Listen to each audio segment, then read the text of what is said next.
নমস্কার বন্ধুরা, এখন আমি কি রেসিপি করবো ঠিক করে নিই। গ্যাসটাকে ঠিক করছি, আগে বার্নারগুলো সব ঠিকভাবে লাগিয়ে দিই, তারপর কি করবো। এখনো এগুলো ঠিক লাগাতে হবে, ঠিকঠাকভাবে না কাটলে এবার রেসিপি কী বানাবো এখনো একটু চিন্তার মধ্যে রয়েছে। জাস্ট গ্যাসের ওভেনটাকে ঠিকভাবে তৈরি করে নিলাম। আজ আমি বানাবো আলু এবং মূলো দিয়ে রুই মাছের ঝোল। এখানে নিয়ে নিয়েছি মূলো, 4 পিস ছোট্ট ছোট্ট টুকরো টুকরো করে এরকম করে নিয়ে নিয়েছি, ছাড়িয়ে পরিষ্কার করে। আর একটু আলু, এখানে নিয়ে নিয়েছি টমেটো আর কাঁচা লঙ্কা, এখানে নিয়ে নিয়েছি রুই মাছ, আর এখানে নিয়ে নিয়েছি আদা রসুন পেস্ট, লঙ্কা গুঁড়ো, হলুদ গুঁড়ো, ধনে গুঁড়ো, জিরে গুঁড়ো আর লবণ। এই সকল ইনগ্রিডিয়েন্টসগুলো দিয়ে হয়ে যাচ্ছে আজকে রুই মাছের ঝোল আলু এবং মূলো দিয়ে। তাতে দিয়ে দিয়েছি সাদা তেল, এর মধ্যে একটু লবণ দিয়ে দিলাম। মাছ যেন ভেঙে না যায়, তলায় যেন না পুড়ে যায়, তার জন্য আমি একটু লবণ দিয়ে দিয়েছি। লবণ দিলে মাছটা তলা থেকে সহজে ইজিলি উঠে যায়। আর যতক্ষণ পর্যন্ত তেল না গরম হচ্ছে অপেক্ষা করব। আমি আগে মশলাটাকে তৈরি করব। মশলাটাকে ভিজিয়ে নেবো ভালো করে। মশলাটাকে ভিজিয়ে নিলে টেস্ট ভালো হয়। ফ্রিজে ছিল, এগুলো একদম পুরো বরফের মতো হয়ে গেছিল। আদা রসুন পেস্ট একটু গুলতে সময় লাগবে, মানে নর্মাল টেম্পারেচারে আসতে একটু সময় লাগবে। যাই হোক, এগুলো রুম টেম্পারেচারের জলে একসঙ্গে এগুলোকে ভালো করে মিশিয়ে রাখলাম, এক্ষুনি এগুলো হয়ে যাবে। এদিকে তেলটাকে দেখছি হয়েছে কি না, হয়ে গেছে। এবার এর মধ্যে আস্তে আস্তে করে মাছ ছেড়ে দেবো।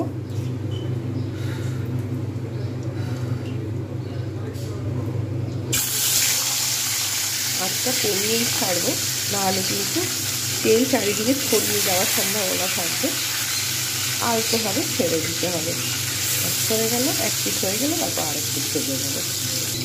করতে থাক, যতক্ষণ পর্যন্ত না ভালোভাবে ভাজা হচ্ছে ততক্ষণ পর্যন্ত অপেক্ষা করবো। কেননা ভালোভাবে না ভাজলে একটা মাছের আঁশ গন্ধ থেকে যায়, সেটা অনেকে পছন্দ করে না। বিশেষ করে আমার বাড়ির কেউ পছন্দ করে না আঁশ গন্ধটা, ওই জন্য মাছটাকে সবসময় আমি ভালো করে ভাজার চেষ্টা করি। মাছের এক পিঠ ভাজা হয়ে গেছে, সুতরাং আমি এবারে উল্টে দেবো, আর এক পিঠগুলো ভালোভাবে ভেজে নেবো।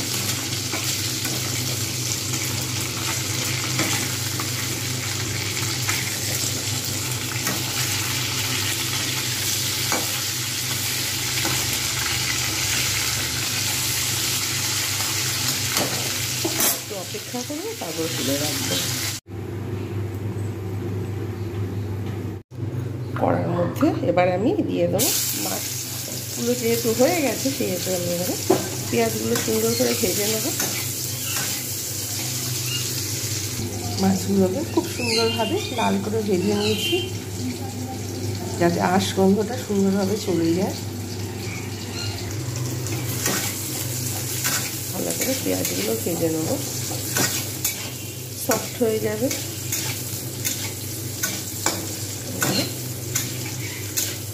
যতক্ষণ পর্যন্ত একটু ভালোভাবে লালচে ভাব না আসছে ততক্ষণ পর্যন্ত আমি একটু অপেক্ষা করব।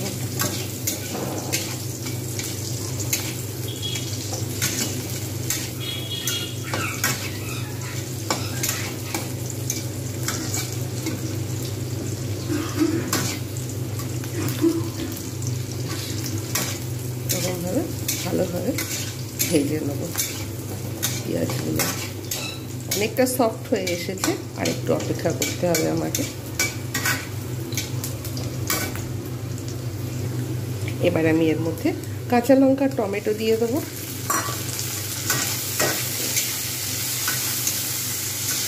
টমেটোগুলো যাতে নরম হয়ে যায় তার জন্য আমি একটু ঢাকনা দিয়ে দেবো। 1 মিনিট পর আমি চলে এলাম। টমেটোগুলো ভালোভাবে একটু ভেজে নেব। আর একটু ছোটো ছোটো করে কাটলে হতো, কিন্তু টমেটোগুলো দেখলাম যে অটোমেটিক্যালি একটু নরম হয়েই রয়েছে, যার জন্য আমি আর এগুলোকে আর বেশি ছোট করিনি। এরকমভাবে অটোমেটিক্যালি হয়ে যাবে। একটু খুন্তি দিয়ে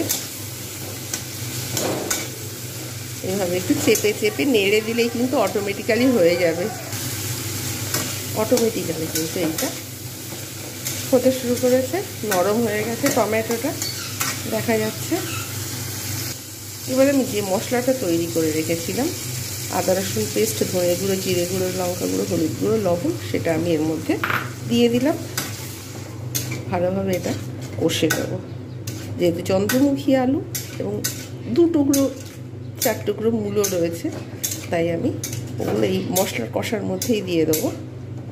ওগুলোকে বেশি না ভাজলেও চলে যাবে, জাস্ট গন্ধটা কেটে যাওয়ার জন্য, কাঁচা গন্ধ কেটে, মূলোর কাঁচা গন্ধ এবং আলুর কাঁচা গন্ধ কেটে যাওয়ার জন্য আমি একটু অপেক্ষা করব। আগে মশলাটা ভালো করে কষে নিই, তারপর ওগুলোর ব্যবস্থা। আমি যার জন্য এবারে একটু এটাকে ঢাকনা দিয়ে দেবো। ঢাকনা দিয়ে জাস্ট 1 মিনিট যাতে তেল ছেড়ে দেয়।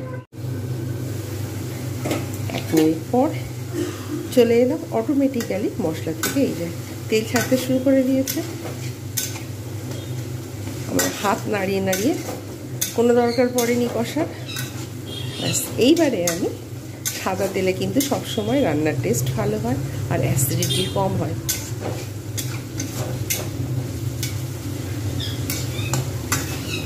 এইবারে আমি মূলো আর আলু যেটা রেখেছিলাম দিয়ে দেবো। এর মধ্যে বেশি ভাজবো না, জাস্ট কাঁচা গন্ধটা যাতে চলে যায়। মূলোর যে একটা কাঁচা গন্ধ অনেকে পছন্দ করে না, আর আলুর যে কাঁচা গন্ধ, কিন্তু চন্দ্রমুখী আলু যেহেতু তাড়াতাড়ি সিদ্ধ হয়ে যাবে, আর মূলোর একটা যে কাঁচা গন্ধ সেটা যাতে না থাকে, তার জন্য আমি এটাকে জাস্ট একটু ঢাকনা দিয়ে রেখে দেবো। মশলার সাথে অটোমেটিক্যালি কষা হয়ে যাবে। আর এতে তো নুন দেওয়াই রয়েছে, সুতরাং আলাদা করে আর লবণ দিচ্ছি না। এবার আমি ঢাকনাটা খুলব। দেখা যাচ্ছে সুন্দরভাবে ভাজা হয়ে গেছে, মূলো, আলু এবং মশলাগুলোর সাথে সাথে কষা হয়ে গেছে। সুতরাং আমি আর অপেক্ষা করব না, এবার আমি এর মধ্যে জল ঢেলে দেবো।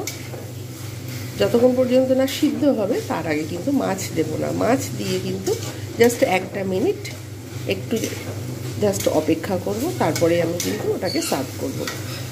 মাছ দিয়ে আমি যদি বেশিক্ষণ ফোটাতে থাকি তাহলে কিন্তু মাছ ভেঙে যাওয়ার সম্ভাবনা থাকবে।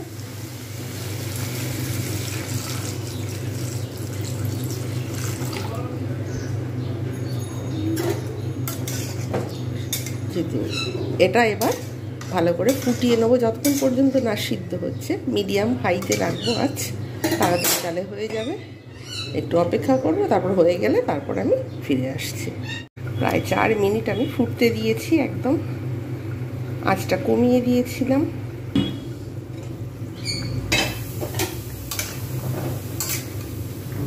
আলু সিদ্ধ হয়ে গেছে, মূলো সিদ্ধ হয়ে গেছে, সুতরাং এর মধ্যে এবারে আমি দিয়ে দিলাম মাছটা।